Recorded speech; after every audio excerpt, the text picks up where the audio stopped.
আসসালামু আলাইকুম, সবাই কেমন আছেন? আলহামদুলিল্লাহ আমি ভালো আছি। চলে আসলাম ছাদে, দেখি কি পাওয়া যায়। হ্যাঁ,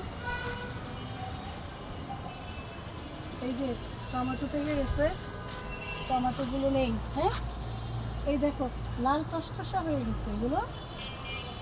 হ্যাঁ, আল্লাহ কি সুন্দর, মাশাআল্লাহ মাশাআল্লাহ, একদম পেকে গেছে। এগুলো উঠাই, কত সুন্দর এই টমেটোগুলো।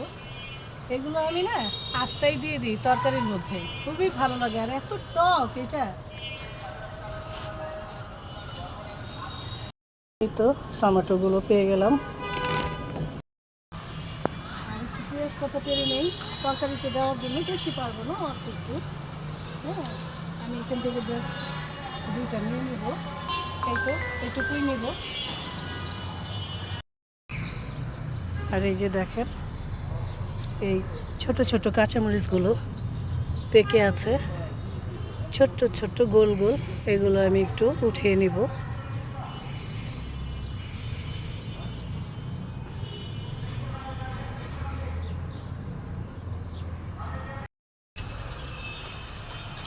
ভাতের মার দিব লাউ গাছে, একটু রেডি করে নিলাম।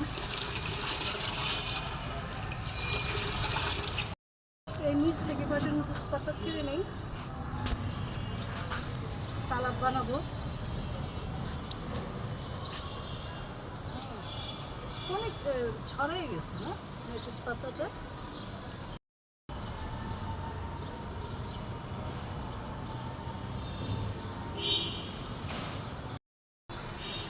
এই তো অনেকগুলো লেটুস পাতা পেরে নিলাম।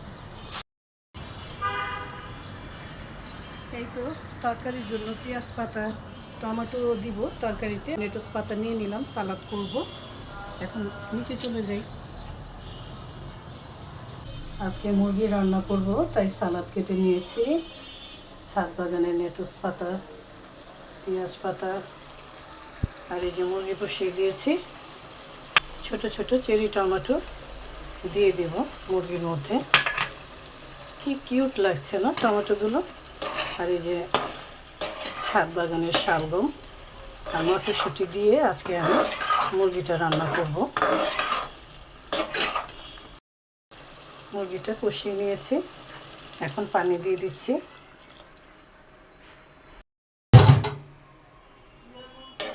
আজকে মুরগির তরকারিটা আমি একটু ঝোল ঝোল করেই রান্না করব। এখন ঢেকে দিচ্ছি। ভাত বসিয়ে দিলাম, গরম গরম ভাত তরকারির সাথে খেতে খুবই ভালো লাগে।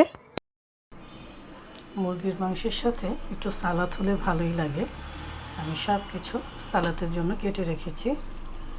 আর এই যে একটু লেবুর রস দিয়ে দিচ্ছি। এখন সালাদটা ভালো করে মেখে নেব।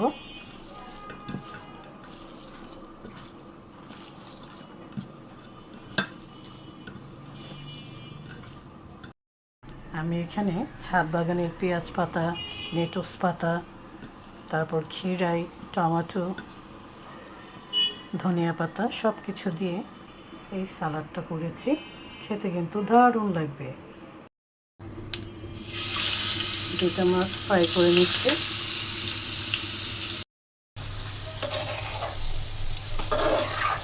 মুরগির মাংসের মধ্যে একটু সবজি দিলাম আজকে, শালগম আর মটরশুঁটি। এভাবে খেতে কিন্তু আমার ভালোই লাগে। আর এদিকে মাছ ফ্রাই করে নিচ্ছি। এখন আমি সালাডটা এখানে দিয়ে দিচ্ছি।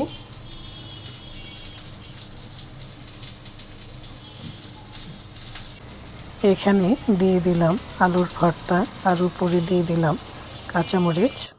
লেবু কেটে নিয়েছি, লেবুটা এভাবে দিয়ে দিব।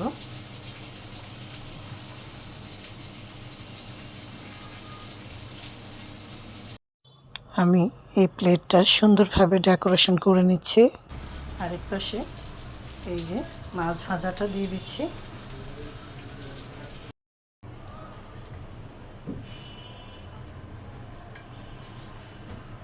এই তো হয়ে গেল আলুর ভর্তা, মাছ ভাজা, সালাদ। গরম গরম ভাতের সাথে খেতে কিন্তু দারুণ লাগবে। গরম গরম ভাত বেড়ে নিলাম, আর তরকারিটাও হয়ে গেছে। নামানোর আগে একটু জিরে ফাঁকি দিয়ে দিব। শুধু রান্না করলেই হবে না, প্রিয়জনের সামনে খাবারটা সুন্দরভাবে সাজিয়ে দিতে হবে যেন তারা তৃপ্তি করে খায়। আজকে তবে আসি, আবারও দেখা হবে। আল্লাহ হাফেজ।